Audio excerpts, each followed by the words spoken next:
Let's just see if we can check on that from a distance. This is the GTLM battle. James Collado at the moment still being shown in front of Earl Bamber. The 911 car of Nick Tandy does have some ground to make up, i.e. a lap. 2 laps, but 2 laps. I think, yeah, but it might be in the mix there as well. Well, Bamber's fallen to 3rd, so Augusto Farfus in the BMW has got ahead now of Bamber, and Richard Westbrook is also in that queue in the Ford. Okay, so that was Bamber going around the outside of James Collado on that really tricky section heading into that and up front, Nasser to the inside, and then Jordan battles back on the inside. Cadillac on Cadillac, man. I tell you what, we got racing really good at the front, and the GT Le Mans category, these guys have dropped the gloves.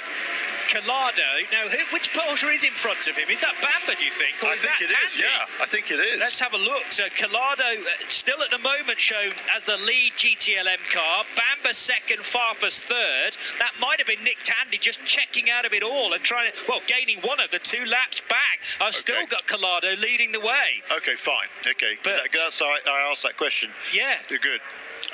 But Farfus was certainly right in the thick of that as well in the BMW. And the BMW and the Ferrari were well, exchanging paint, it looked like to me, heading towards turn 6. Here comes Jordan Taylor, though, off turn 4 to complete lap 571. We're within now 3 hours to go.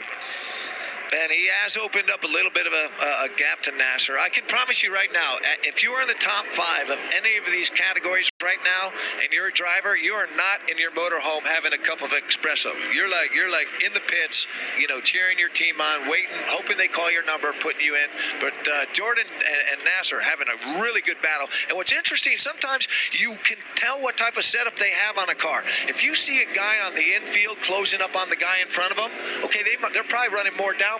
But if you get to the oval part and you see that gap open up, that tells you less downforce. So you can really kind of judge setups. It looks like Nasser, you know, he's closing up on the infield on Jordan. Jordan on the oval part is you know, a little bit quicker. But Nasser right there, this is where he tried him last time. He's going to work Jordan hard, try to get Jordan into the corner deep, and then sweep underneath him if Jordan locks up. Side by side, oh man! This is exactly the same as it was a lap ago. Now, what's the drive like? High and wide for Felipe Nasser. All right, but now let's watch Jordan. If he's a little bit more trimmed out, if he's got a little less downforce on his car, he might be able to get sling on by going into the bus stop. He's got a better run, certainly. But the problem is he's not going to be given the track position by Felipe Nasser, who keeps his car well left and into the braking area. We know the 10 is good on the brakes, but surely Jordan Taylor's not going to try anything stupid from the outside line and has to concede the position. Dad's on the radio saying we got plenty of time. Okay, just hit your marks. Look after the car, all that kind of stuff. But Nasser right now, again, he's hungry. He wants to. Those guys won the championship last year. You know, so we don't know what's going on. I also wonder, there was a little bit of rubbing that went on between those two cars. You don't know whether, you know, you can cut a tire, you know, lose a little bit of downforce somehow or another that way. But right now, Felipe Nasser opening up a little bit of a gap. And the black and front left wheel arch of the number 31, the Whelen Engineering car, may be a legacy of a side-to-side glance there between the two, because it was Felipe Nasser on the outside. Somehow he made the wider line at turn 6 work for him. He got the drive off the corner, lifted up the banking, and that's the driest section of the track. Nose to tail for the GTLM lead, and Augusto Farfus has been shadowing James Collado's every move for about the last 3 laps. Is the BMW going to try and dive on the inside?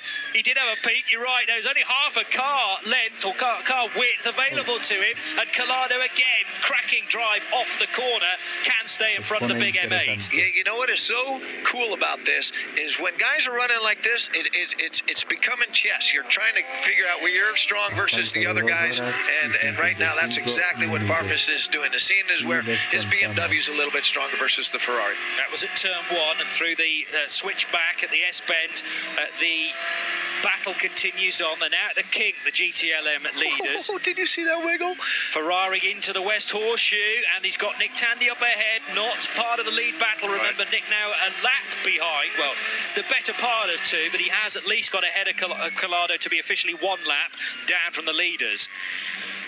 Closing in on turn number 6 now, and up onto the banking goes the GTLM leaders, Ferrari, BMW, Porsche, 1.3 seconds adrift, and then it's Richard Westbrook also in that queue for Ford. And that Ferrari put the power down really nicely coming out of that corner, didn't it? And we know the Porsches are good in the rain. The Ferrari's also good. It's beautifully driven by James Calado at the moment.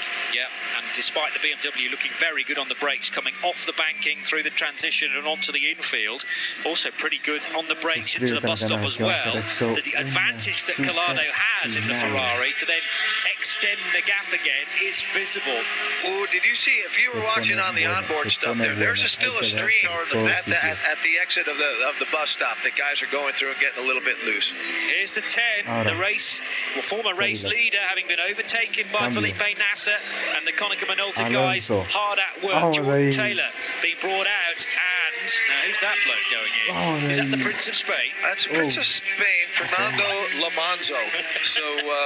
So yeah, this is going to be interesting to see how it goes, how quickly he gets on, and how quickly he can get these tires. He's not used to entering racetracks with cold tires. You know, Formula One, they're always hot. I'm sure he's done that for a long time, yeah. Oh, well, it's a high here last year, I suppose. Number 912 Porsche is out of third place and into the pits. So stone cold, wet, treaded Michelin tyre still with the stickers on, and this is going to be certainly a delicate first lap for the Spaniard, the double Formula One champion and Le Mans winner last year, and he will drop the pace by a smidge, I reckon, for this first outing, but then we'll truly be on it. Again, the very high line at the West Horseshoe for the leading GTLM cars. They are heading out of turn 5 at the West Horseshoe. Not sure which way to look, Johnny. There's so much going on. There's fabulous battles in GTD. They're all tied together. Number 12 just ahead of number 88. That's Siegel, who's really done an excellent job. He's an unsung hero, isn't he, Jeff Siegel? And Frederick Verbisch in second place in the Audi. Lexus Audi, Mercedes Porsche, Audi, Lexus, Ferrari, Acura is the top 8 all on the lead lap. You know what? This